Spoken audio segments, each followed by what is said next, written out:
Welcome, ladies and gentlemen. Today's broadcast is about 100% proof that you are a tenant in your own home. In order to follow what I'm about to tell you and show you as part of the evidence, is that you must have these two documents, which can be found on my website, which you see being scrolled at the bottom. So if you don't have it, go to my website and download it, so you're not disadvantaged by this presentation.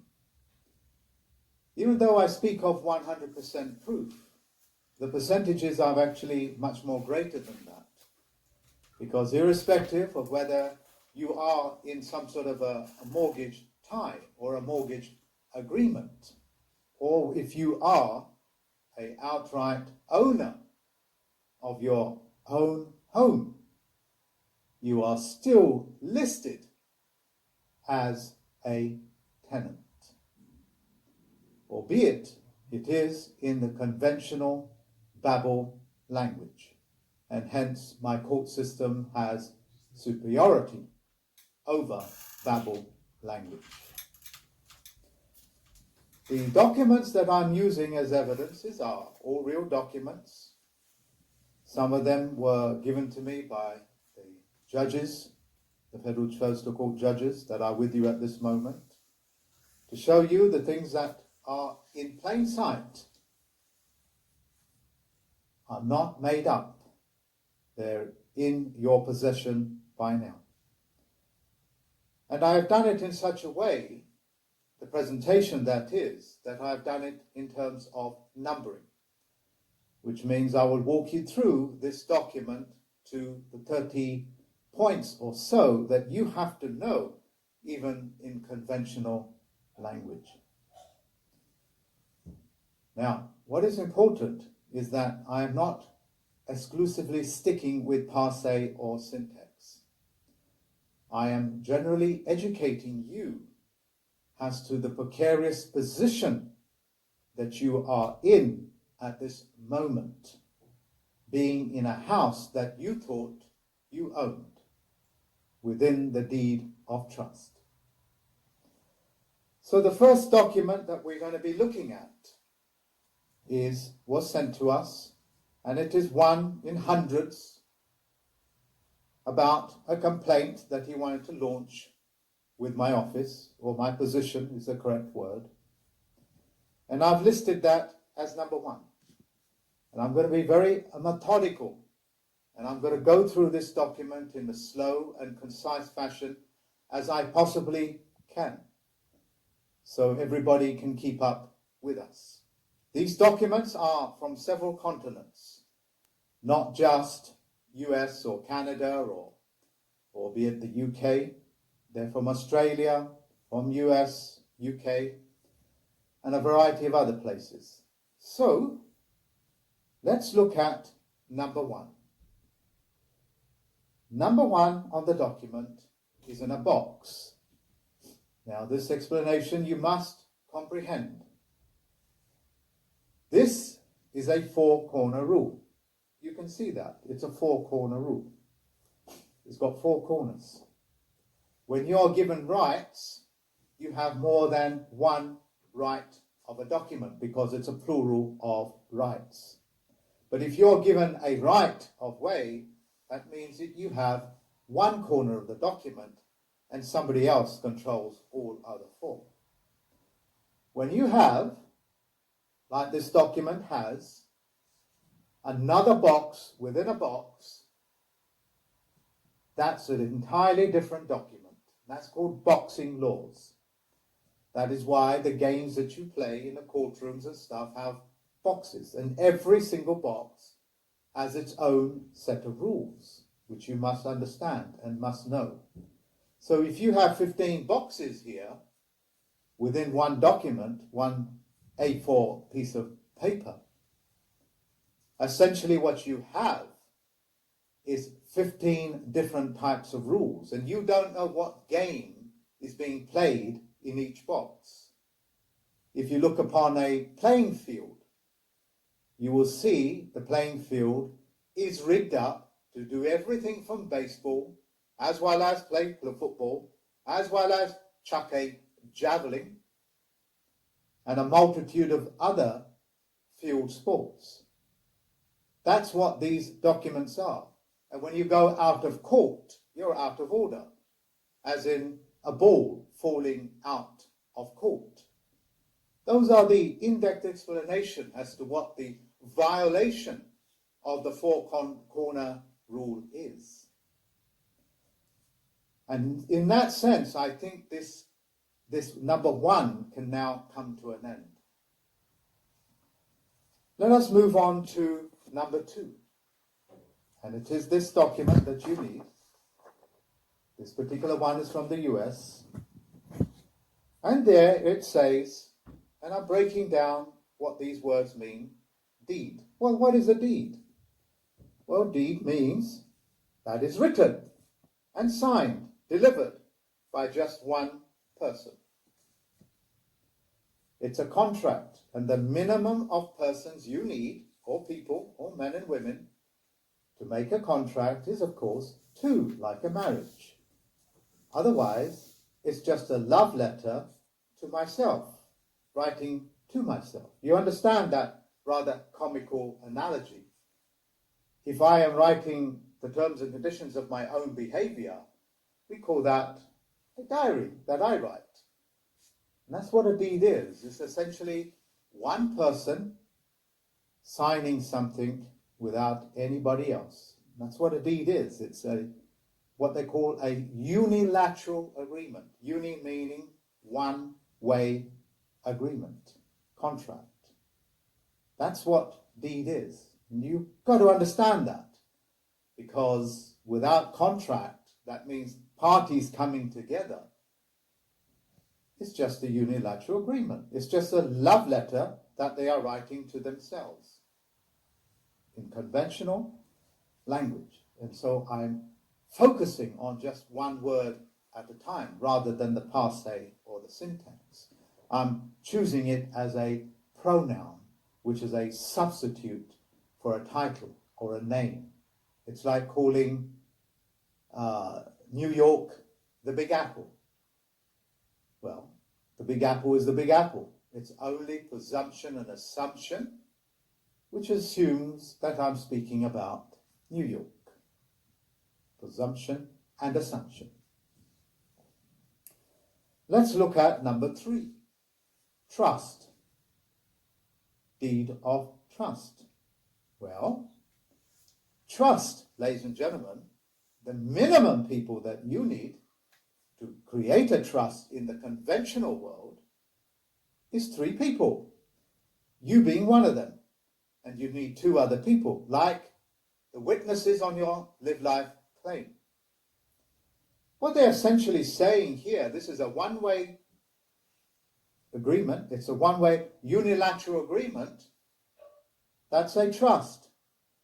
That's oxymoron, ladies and gentlemen. That's like saying Father, Son, and something else is missing. That's another way of expressing trust law. I suggest you look up trust law. Certainly I've done many lectures on it. And in conventions, you need 3 people, you being one of them. You are already starting to see how forensics works.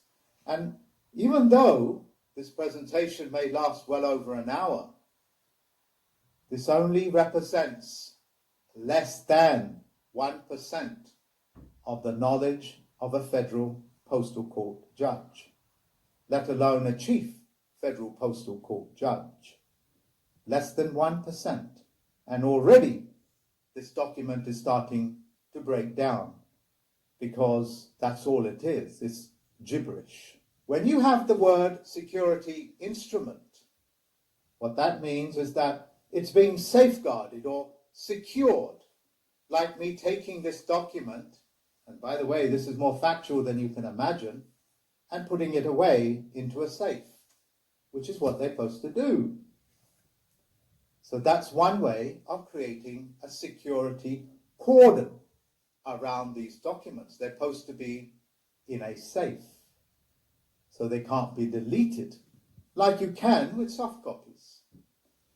And if the creators of these mortgage systems are scanning it in as deletable, I wonder why. Could it be so they don't get caught out of their fraudulent conveyance of language?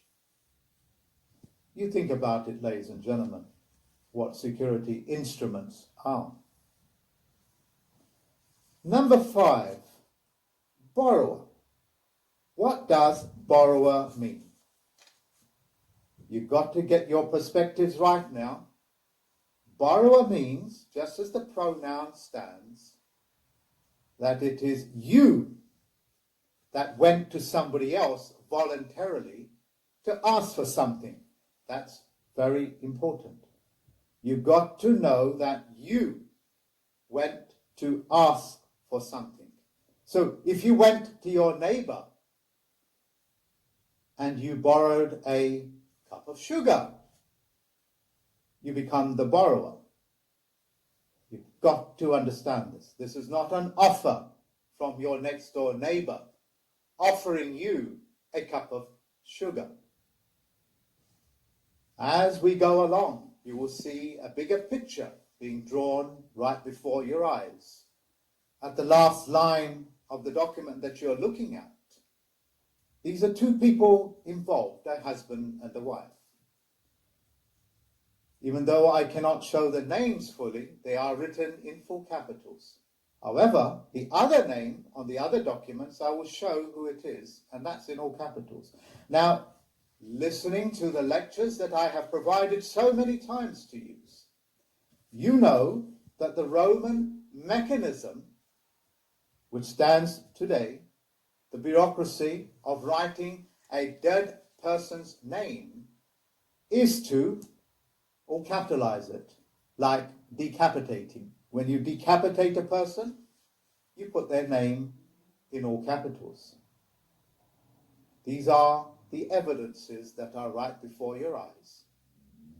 If in all capitals, they're dealing with you as non-begeered, as a dead entity, as a dead man, a dead woman. And here you see foul practice is starting to take place, more foul than I've mentioned. That sentence alone should be enough for you to get angry. It should be enough for you to pick up that pen and start asking questions or launch that complaint. Just visit my website. It's as simple as that. And both the husband and wife are recognized in all capital letters, which means the husband and wife have perished, died. What does it say on number 7? It says joint tenants. Well, that could quite easily refer to the husband and wife living there. Of course it can. But that will be presumption and assumption. We can't just presume that you know what a tenant is. And what a tenant means is that you are renting that home. Hold on a minute. Let's get some logic in here. The husband and wife, even though they're non-begeered, are listed here as tenants. Not that the husband is a tenant or the wife is a tenant. They're both listed here as tenants. So if they're both listed here as tenants, under this knowledge that I've given you about tenancy, they're renting the home. That's what it's more or less telling you. Tenant, in their own fictional world, have two types, secured and assured. One is as absurd as the other. Security means that you have less of a tenancy security, which is an oxymoron. And you have assured tenancy, which is supposed to give you even greater protection. in the world of passe, assured means no assurances. That's passe, which I'm not going to talk about as of yet. Now that we know both the people are being listed here as tenants, the husband and wife, and yet they paid for their home. Wow. The borrower. What does the borrower mean? The borrower is you going to somebody to collect something. That's what borrower means. The person that borrows something. The lender is the person that's giving it up. Remember, I'm only talking about the individual words, what they mean in conventional, everyday presumption and assumption. And you've got to understand that relationship. The lender is not offering. The lender is being approached by somebody, and they are listing that as the lender, which means it's not an offer. It's not an offer, because if it was an offer, it would mean something else. You've got to understand that they are saying that you voluntarily went into tenancy, that you voluntarily went there to ask them for something just to be a tenant. And the deposit that you put down on your house, well, that's just a deposit for your rent. But the spirit in which these documents were created, they cannot escape that. It was created to take something away from you, to move you into a position of ownership, into a tenancy. That's foul practice. Foul practice voids contract. You break your word, you break contract. You understand that. You understand adultery. And adultery can take place on paper as well.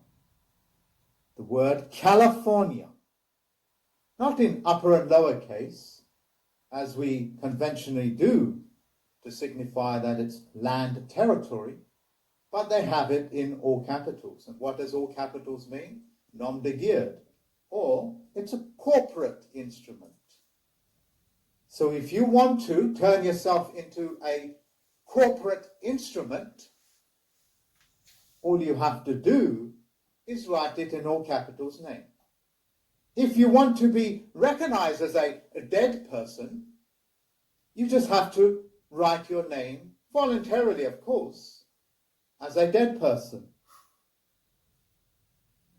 Simple as that.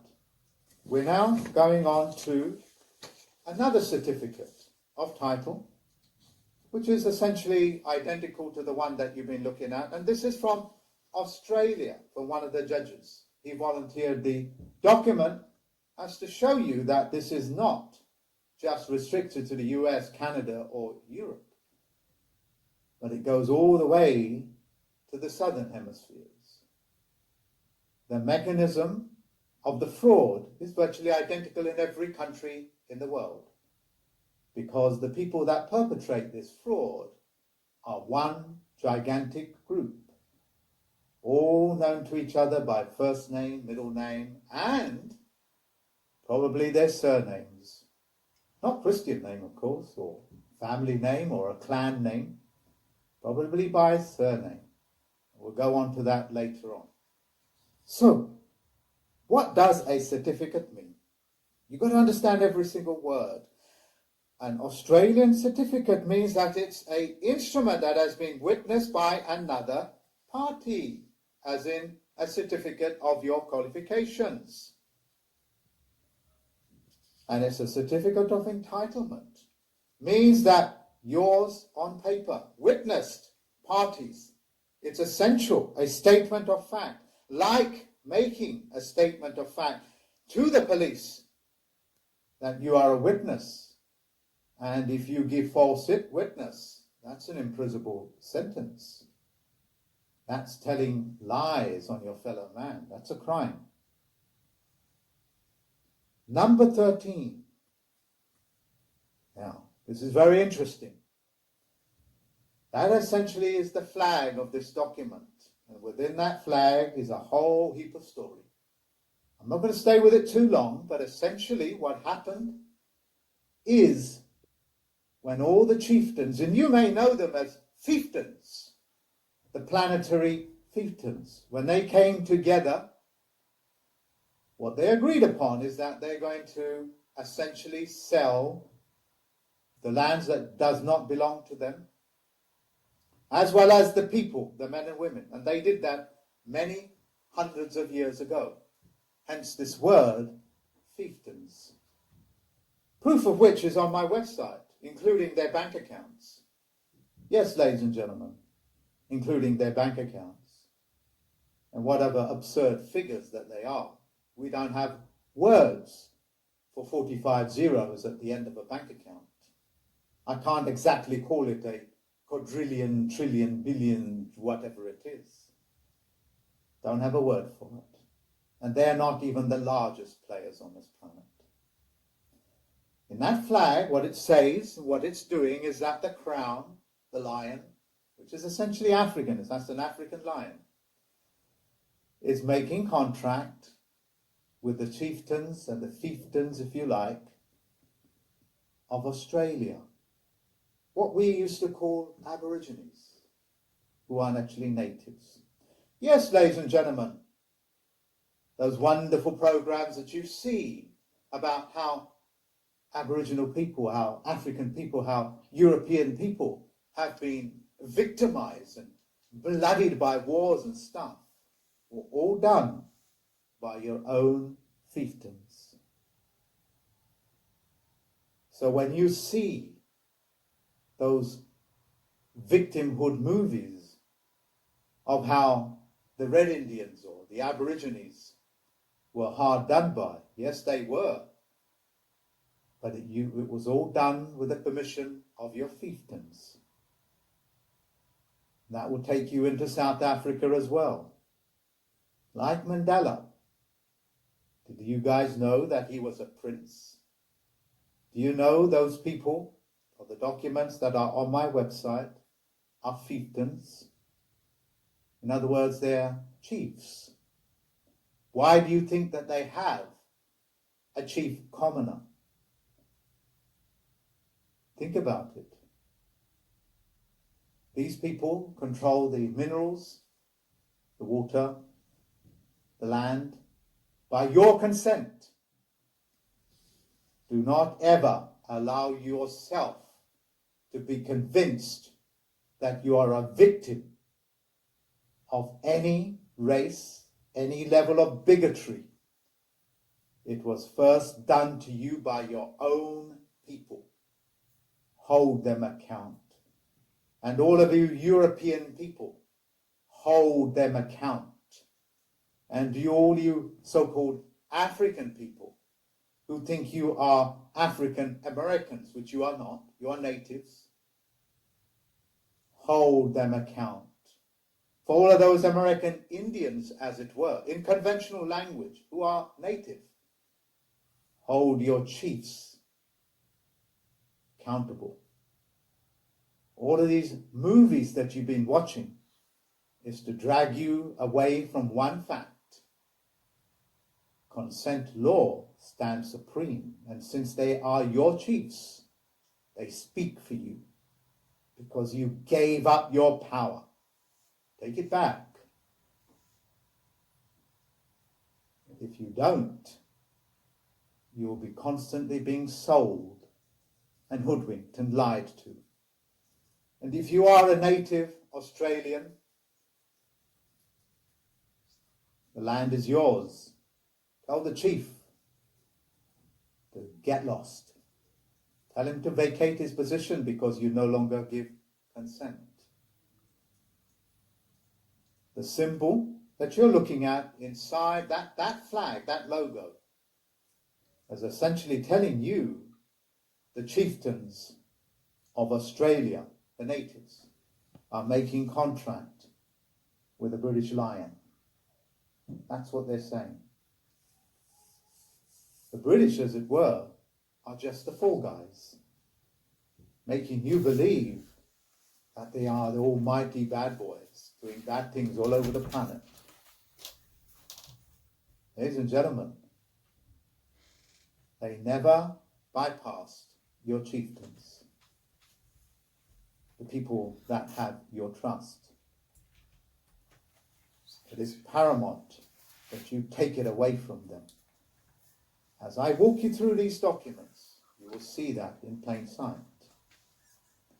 You will see the heroes that you've been worshipping all your life, whether that will be that character out of South Africa, or that loin-wearing person out of India, or that red Indian chief that wears those eagle feathers, or the Australian chiefs that make you feel as if they were victimized.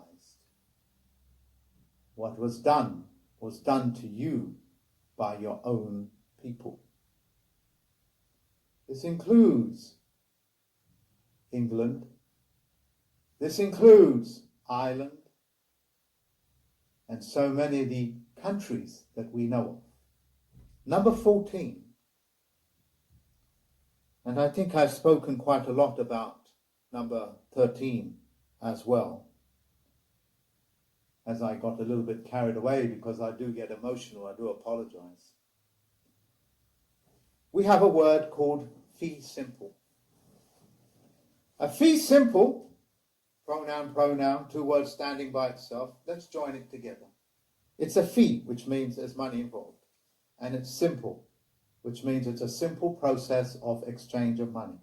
Fee simple, when brought together as two words, essentially means that it has total possession of the land, including mineral rights, digging for water, oil, whatever it is. But of course, as it does not violate public safety, which stands paramount. Can't be digging oil wells in an area that you can easily pollute the aquifer, for example. But the point is, it gives you total dominance. But of course, the fee simple can't possibly apply to you. It can only apply to who? Who can it apply to? Could it be a fiefdom? Could it be that you need to look up the word chief commoner, as in common law, chief as in fiefdom, and find out that they have access to you and mineral rights? It is they, the chieftains, that can claim fee simple, complete and utter dominance of the land. And you are nothing more than a tenant. That's on paper. That's on forensics. And you can't escape my eyes on this.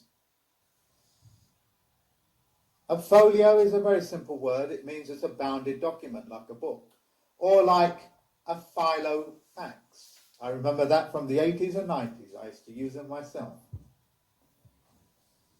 That in itself is quite telling, because if it's a bounded document, why isn't it exactly bounded?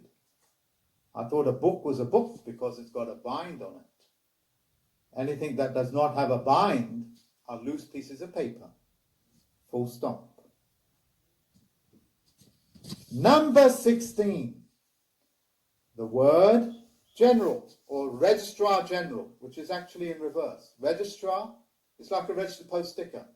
General is not like the general manager of your Sears or the general manager of a supermarket.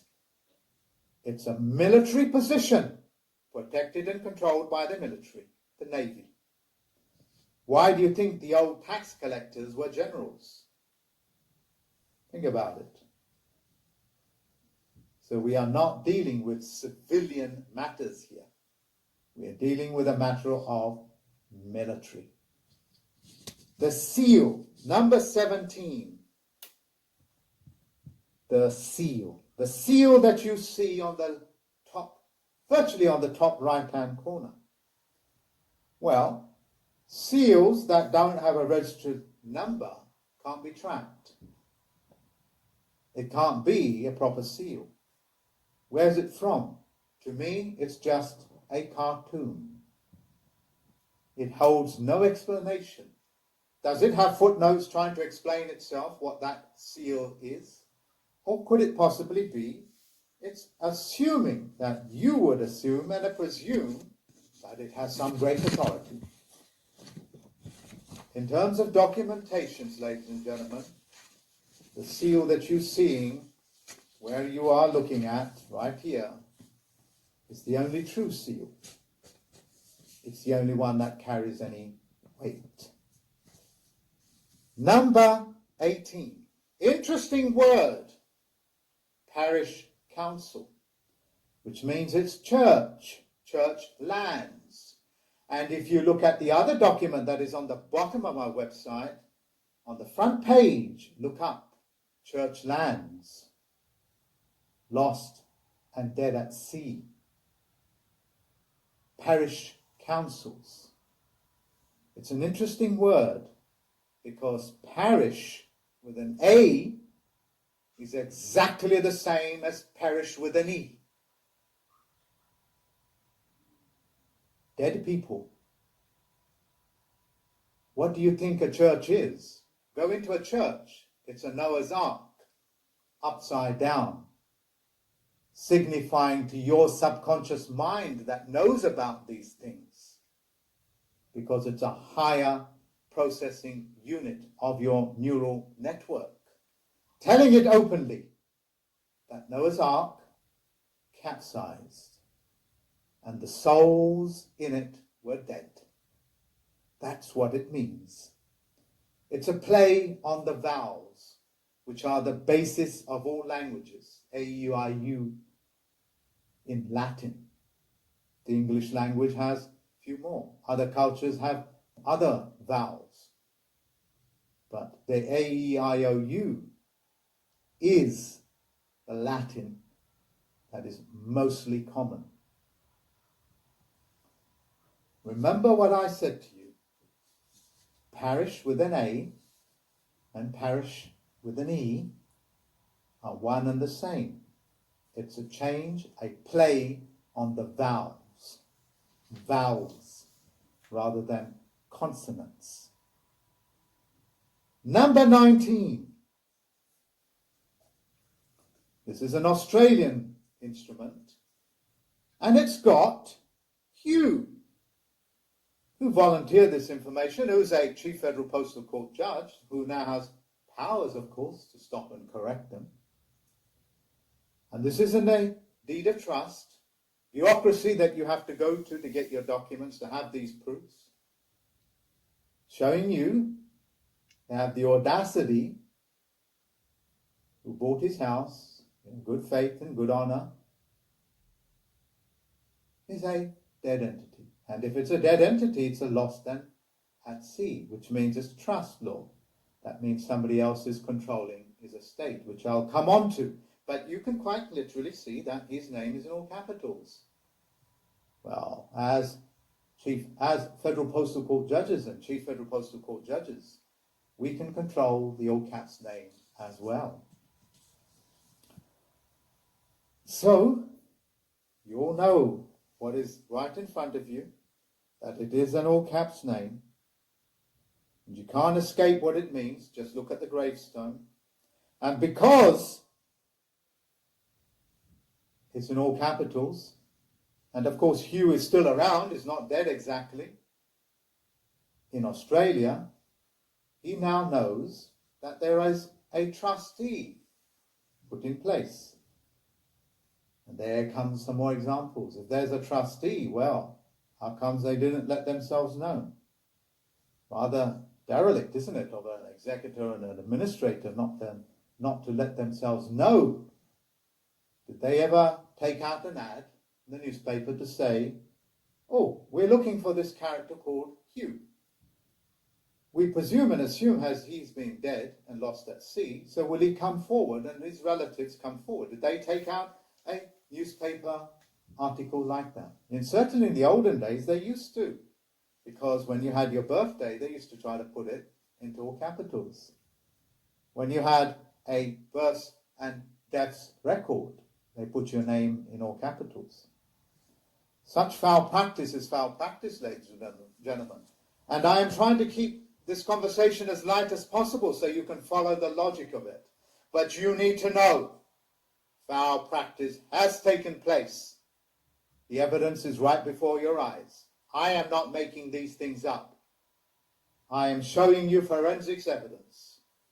Pick this paper up, read it, get your pen out, and know that the pen is mightier than the sword. And you will find many things will collapse, and you will become the beneficiary. Number 20. What do we see here? This word again. As joint tenant. Oh. Well, it's not two people that's got the mortgage, death pledge. So who is this other party called a tenant? Don't you think that everybody here that is sharing this video with everybody else, do you not think that you owe it to yourself? Do you not think you owe it to yourself to find out who that other mysterious tenant is? What do you think is going to happen when South Africa finds out who that tenant is? Perhaps they will have a Mandela moment, or perhaps even a Nelson's column moment. Surely the Mandela effect is global. What do you think is going to happen when they realize there's only one person that can claim that position, and that's the chieftain? Why do you think I'm good at cracking these codes? Because I follow the logic. I follow the common denominator. Your royal families are not your friends. They're the ones that sold you, who live off your sweat equity. Well, how else do you think these people could possibly do what they do? They are worthless. They've never done a day's work. I suggest South Africa, those people that have been hero worshipping a particular person, and I suggest for those Indians out there that have been hero worshipping a particular person that wears a loincloth, or used to, or the US people that have liked to hero worship the Kennedys and the rest of them, you find out who they are. Find out what the word esquire means. Find out how you address a citizen of London. Find out where the lawyers are domiciled. Find out what the Foreign Agents Act is in the US. And you'll quickly come to understand you're being pulled in by foreigners. You're being claimed upon by foreigners that are foreign to your customs, and that are foreign to yourself, and that are foreign to your house. Number 21. It says end of certificate. When I thought the movie ended, it was end. But then we got some more writing. You can't ignore it. If a certificate is the end, it must have nothing below it. And it doesn't matter if it's an addition from the deed of trust organizations or the bureaucracies. You cannot put anything at the end of a document where it says end. I think that should be very clear. So, essentially, when you do have other wordings that are after the word end, it's an open-ended contract. Open-ended means it's still under negotiation. Sometimes I get carried away at the level of deception. Do you know how ignorant we must have been in our past to accept this as anything of a factual title or a deed? or anything else, trust violation, whatever it is. Do you know the millions and the millions that are out there that have been hoodwinked? Those poor souls who can't obviously read and write. Until I decided to teach myself under David Wayne Miller's tutelage to read and write. And behold, what I saw was fraud after fraud. The fiction courts, you have violated every trust there is. You have no trust. You have no trust with my claimants, my contracts, or anything else. If you proceed any further with this nonsense, you will find the consequences will be quite severe. I make it very clear to you, I will control the Navy to make sure these things don't happen, because the Navy is a naval organization, and they've been with me through the day that I have a naval. Yes, ladies and gentlemen, I know that code as well. And they're there to protect those people that have blood flowing through their navels. If the Navy does not participate, perhaps it's too large a task, then I'll create one myself. And for those people that know me, know that I follow through. I keep my word. The other document is a comparison document, which is a simple registration of a car. I thought I'd use this because you need to see this. You need to understand the same fraud goes on, whether it's a house or a car or that matter, as tragedy stands. As tragedy stands, your own children, who are nom de guerre and all capitalized. It should move the very heart of what you are. It should move the very pit of your stomach. It should cause you to vomit this vulgarity that takes place. I don't think I'm being too severe in my language when I tell you these things should make a person sick to their stomach. So this is a registration of a car. And what does it say in front? In that blue area, which is another box, where therefore it's a different game. What does it say? This document is not proof of ownership. My. Looks like that you are just a tenant of that car. If it's not proof of ownership, where is the proof of ownership of your car?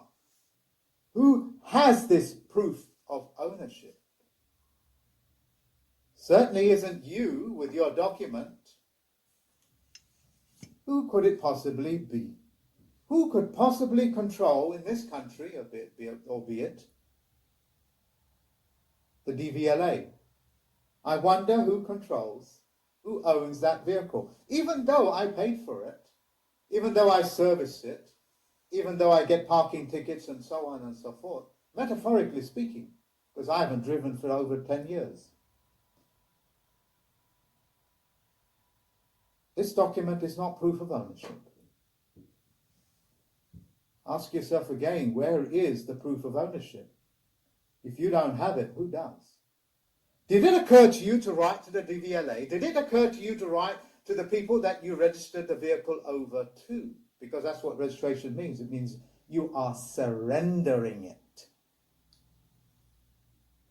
Did it occur to you to write to the DVLA or the current department, whichever country it is, in all 195 countries of the world? Did it occur to you to say, hey, I don't seem to have ownership of my car. It says that I do not have proof of ownership. Can you tell me who is the owner of this car, and can you provide me with that document? What do you think will happen? Am I going to cause a tidal wave here? Ladies and gentlemen, the things that I'm telling you are representative of less than 1% of what I know. Less than 1%. If I was to reach a whole 1%, I promise you I will shut you down in ways that you cannot possibly imagine. but I must not allow my anger to get away with me. United Kingdom. Well, the document says United Kingdom. United Kingdom is not England, and it is not Britain. United Kingdom is a registered corporation. When the four nations came together, yes, they're called the four nations, when they came together to form a corporate instrument under unification and called itself United Kingdom, with their own United Kingdom flag, which is another way of publicly displaying that it's a double cross. Double cross it is indeed. Who can now doubt that, since history speaks so loudly? On number 26, what does it say? It says the name of the person, which is written in all capitals, that they are the registered keeper. Like a gameskeeper, like a groundkeeper. A keeper just simply means that they are safeguarding it, looking after it. But you are certainly not the owner. Otherwise it will say owner, like own up. Ladies and gentlemen, these things are in front of your face. And since you live in your home in such a precarious documented evidence that you are not who you think you are, and you are not the person that owns the things that you do, these things should cause you a great deal of alarm. It should cause you to take action, but do not riot. Do not do anything stupid like violence, but use the pen to control yourself instead of the sword. There are other people on this planet that have much bigger swords than you. Remember that. We have a psychological condition on this planet called passive-aggressives. Passive-aggressive is just another way of saying these people perform some of the most vilest things on paper, like poison pen letters. And they do this in all manner of ways until they gain some sort of a power over you. And they do it so often that you accept it as part of the normality to accept the all caps name through your letterbox, and therefore making contact with you, because your letterbox is an offer to the entire planet to contract with you. But do not kill the messenger, the letter man, the letter woman, the postal carrier. Do not kill that. Go and sort out this trust relationship that you don't know anything about. So many of my students just collapse that trust position by showing their live life claim, whether it's on Facebook, YouTube, or whatever the social medium is, and the FBI and the various organizations, including Secret Service, pick it up. That's one of the ways that they safeguard themselves in this, shall we say, corona period. Keeper, number 28, just in case you are confused, quite literally means that you are not the owner. Can we agree upon that? Can we agree upon that a zookeeper is not the owner of the zoo or the animals or anything else? If we can agree upon those things, then we have agreed upon two things. And if we can agree upon two things, we can agree upon three things, which is the all caps name has a trustee attached to it. And it is your choice whether to stay in a trust relationship or not. Number 29. You are asked to give yourself a title, and it looks like it's compulsory. Well, that's somebody forcing you to give a title. I didn't know you had a title. I didn't know your mum named you or your dad Mr. Oh, here's Mr. Baby Jones. Mr. is a subordinate name.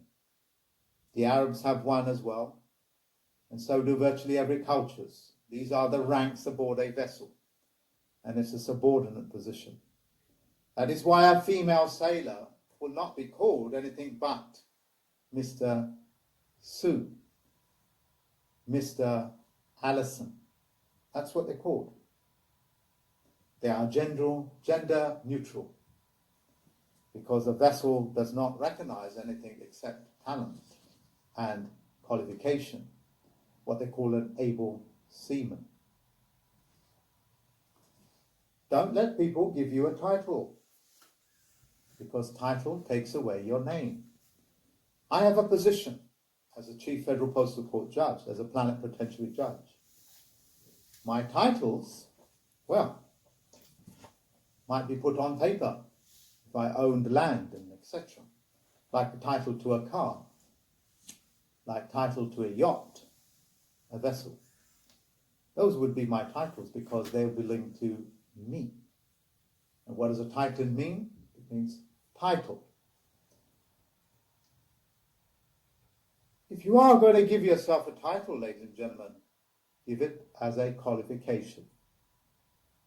I hold a captain's license. I can use that as a qualification, as a position, as well as a title. My choice. I control it. I will never allow people to take choice away from me. Number 30, which is a signature.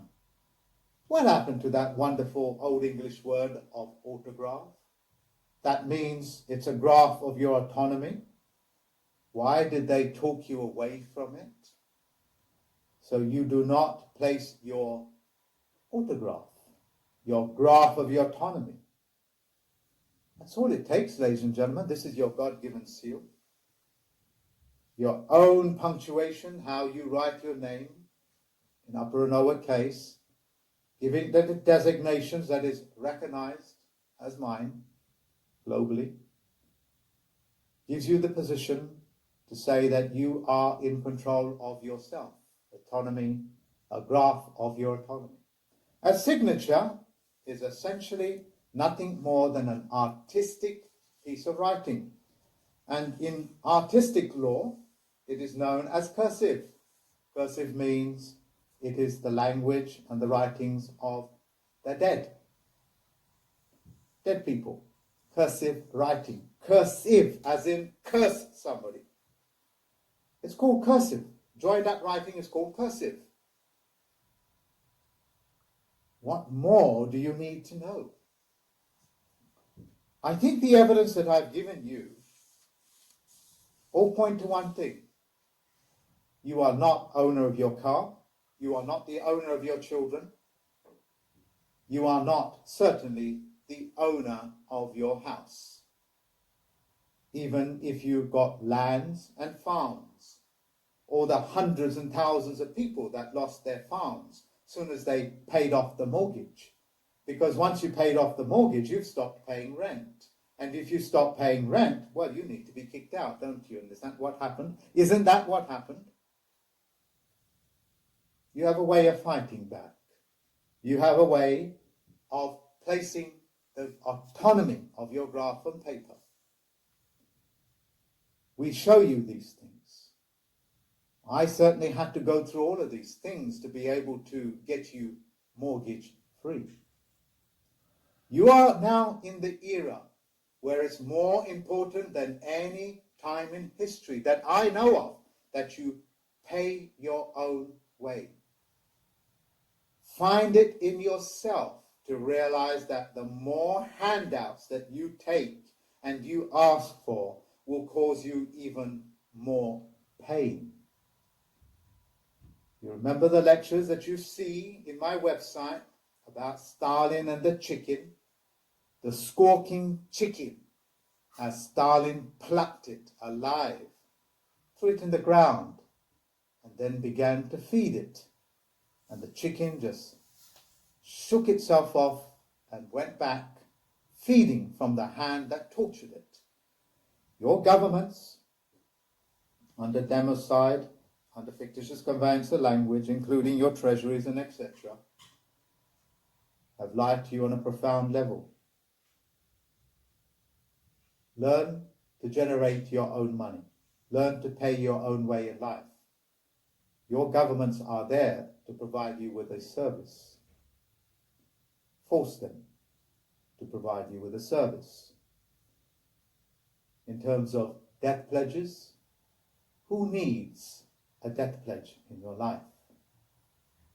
As I said, ladies and gentlemen, the things that I have shared with you today are less than 1% of the things that a federal judge knows, or particularly a Chief Federal Postal Court judge, as well as the other Federal Postal Court judges, are greater than any of your Supreme Court judges, because we provide forensics on the document, mathematically certified, and you cannot argue with science.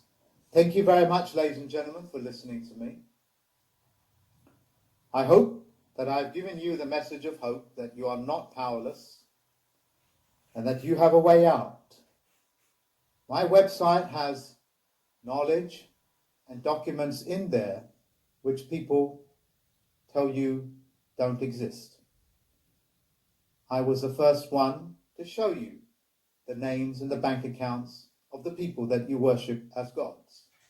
Just as I'm the first one showing to you by name that your fiefdoms sold you out. You need to stop and correct them, because once a chief has lost the faith of its people, you have a violation of contract. Thank you very much, ladies and gentlemen. Until next time. Bye-bye now.